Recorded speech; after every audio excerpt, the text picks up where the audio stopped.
chers concitoyens, c'est la fête de l'Amérique, la fête de la démocratie, une journée d'espoir et d'espérance. L'Amérique a été mise à l'épreuve à nouveau et l'Amérique a relevé le défi. Nous fêtons aujourd'hui le triomphe, la victoire d'une cause, la cause de la démocratie. La volonté du peuple s'est fait entendre et a été respectée. Nous avons à nouveau appris que la démocratie est précieuse et fragile. Mais la démocratie l'a remportée.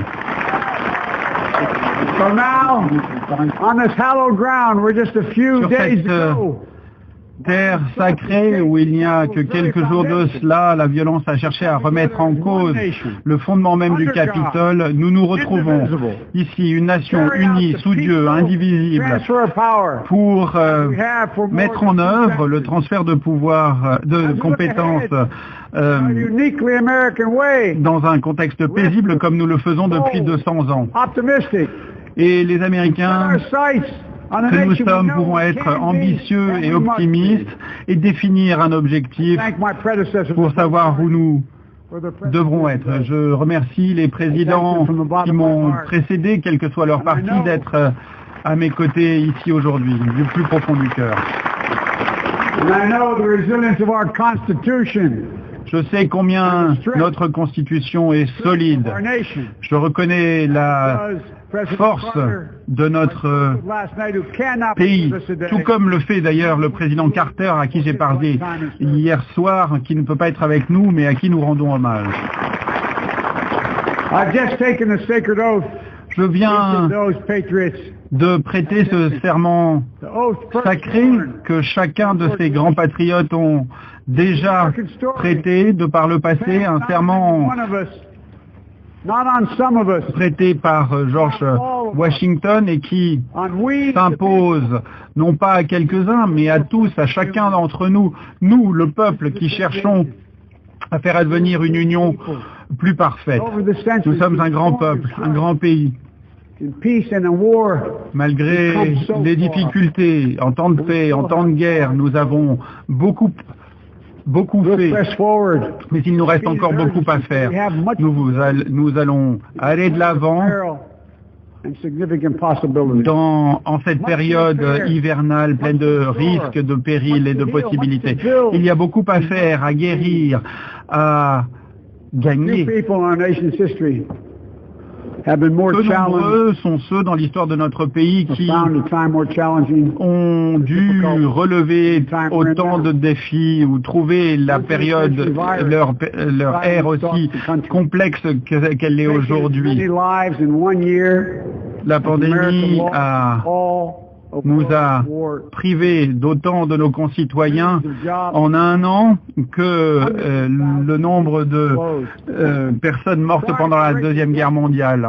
Cette clameur de justice sociale qui nous tient depuis plusieurs siècles nous tient encore. Nous ne pouvons plus attendre.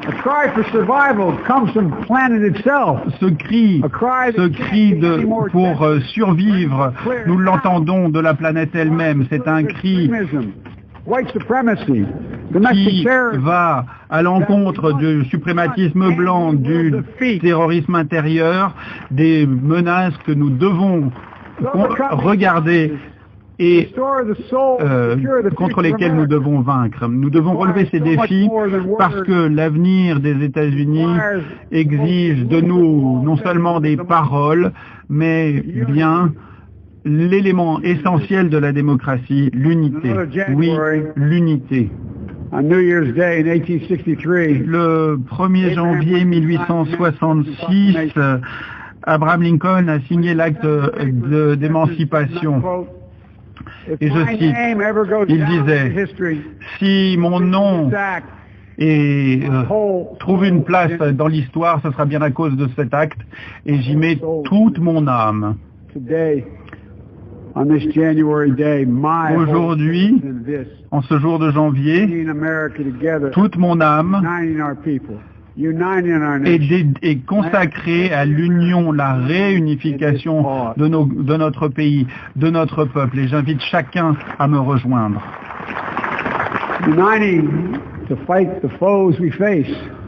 S'unir pour se battre contre la violence, le ressentiment, la violence, la maladie, le chômage, le désespoir. Avec de l'unité unie, nous saurons faire beaucoup, nous pouvons rétablir la justice, retrouver des emplois, enseigner à nos enfants, sauver des écoles, surmonter ce virus, reconstruire la classe moyenne, accorder la santé pour tous, restaurer la justice sociale et être à nouveau à la pointe du mouvement pour la justice et le bien de par le monde. Alors cela peut sembler irréel aujourd'hui. Je sais que les forces qui cherchent à nous diviser sont réelles, sont profondes, mais je sais aussi qu'elles n'ont rien de nouveau. Notre histoire a toujours été marquée par le conflit entre l'idéal américain de création, d'avoir été tous créés égaux, et d'autre part la diabolisation, la crainte, la division qui nous déchire depuis si longtemps.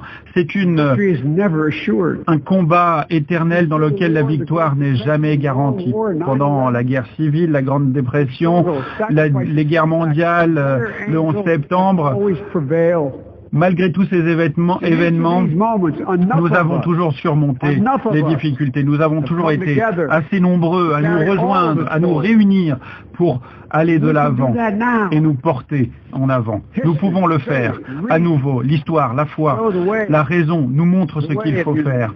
Nous montre la voie de l'unité. Nous pouvons nous reconnaître non pas en adversaires mais en voisins. Nous pouvons nous traiter avec dignité, avec respect. Nous pouvons mettre nos ressources et nos forces en commun, arrêter de nous crier les uns sur les autres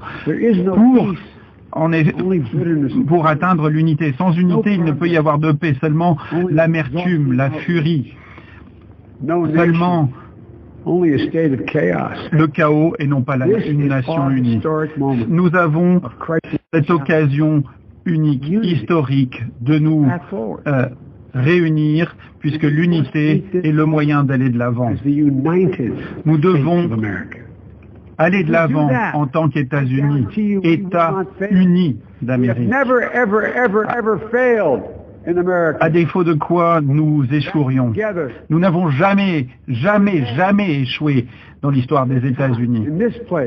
Et aujourd'hui même, ici même, je vous invite à recommencer, à reprendre à zéro, à travailler ensemble, à nous entendre, nous écouter, nous respecter. La politique n'a pas besoin d'être, la vie politique n'a pas besoin d'être un incendie qui détruit tout sur son chemin. Le moindre désaccord ne doit pas être la raison de se battre et de créer une guerre. Il faut au contraire travailler ensemble.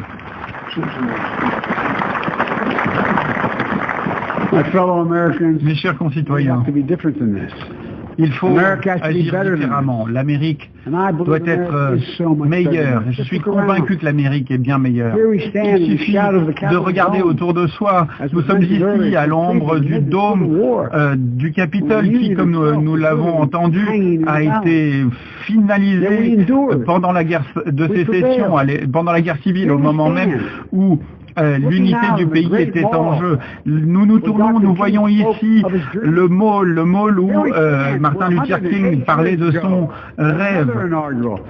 Il y a 108 ans de cela, des milliers de manifestants essayaient d'empêcher des femmes qui manifestaient pour obtenir le droit de vote d'accéder. Et aujourd'hui, nous avons la première femme élue au plus haut niveau de l'État. Vous voyez bien que les choses peuvent changer. Nous sommes de l'autre côté du Potomac, il y a le cimetière d'Arlington, où Ces soldats qui ont tout donné reposent en paix. Et nous sommes également ici aujourd'hui où cette foule violente pensait pouvoir faire taire les représentants du peuple et nous chasser de cet endroit sacré. Ça n'a pas réussi, ça n'a pas eu lieu, ça n'aura pas lieu, ni aujourd'hui ni demain, jamais.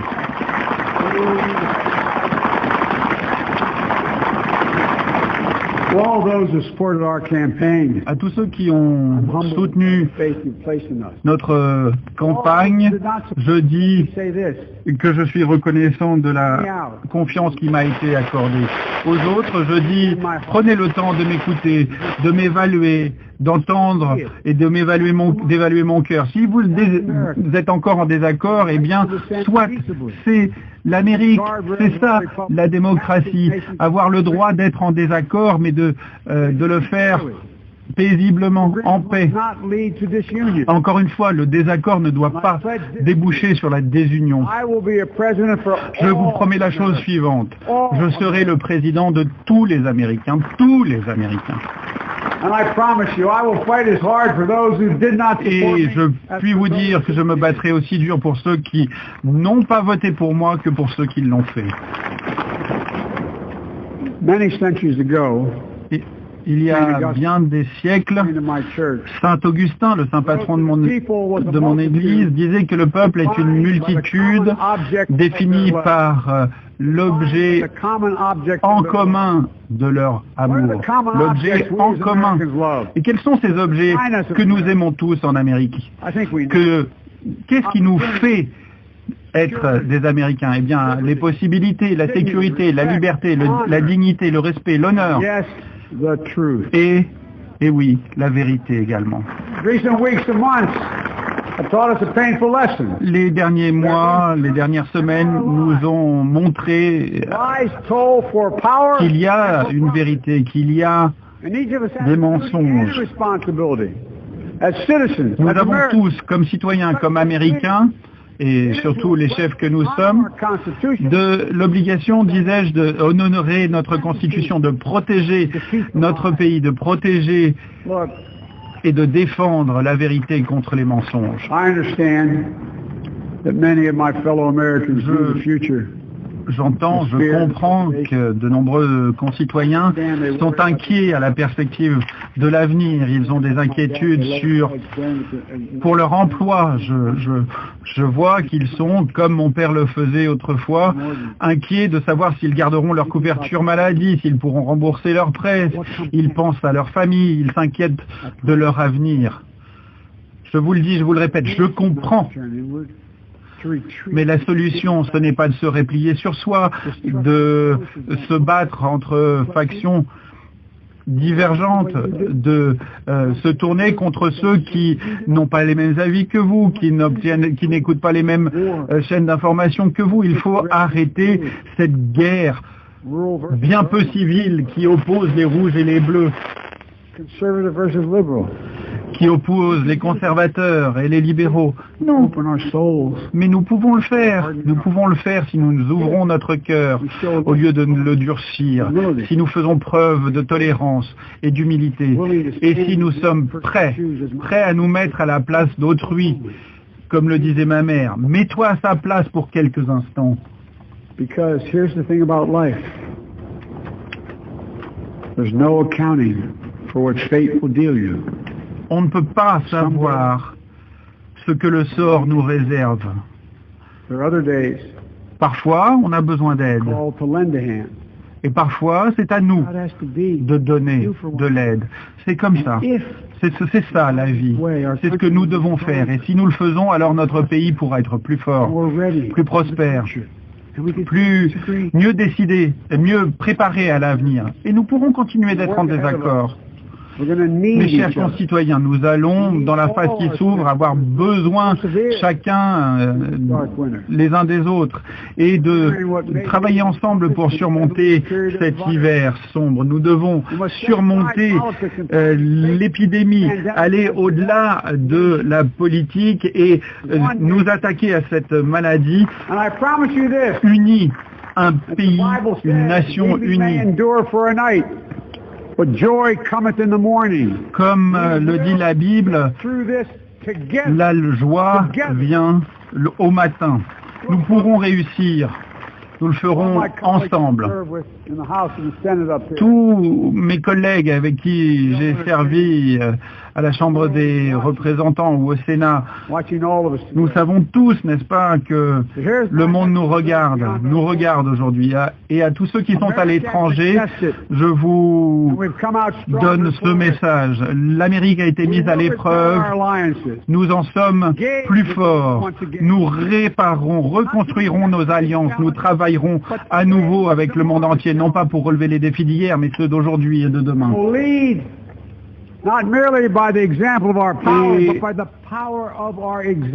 Nous montrerons l'exemple, mais nous montrerons un exemple puissant. Nous serons des partenaires fiables et forts pour la paix, le progrès, la sécurité. Nous avons tant souffert dans notre pays. Nous en avons tellement nous avons été tant mis à l'épreuve que je vous invite à prendre quelques moments pour prier à la mémoire de ces 400 000 Américains qui ont perdu la vie, les pères, les mères, les fils, les filles, les collègues, les amis, tous ceux qui sont morts. Et en pensant à eux, je vous invite à redevenir cette nation que nous pouvons être. Je vous invite à prier en silence pour ceux qui ont perdu la vie, pour ceux qu'ils ont laissés derrière eux et pour notre pays.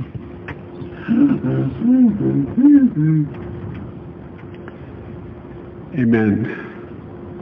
Folks, this is a time of testing.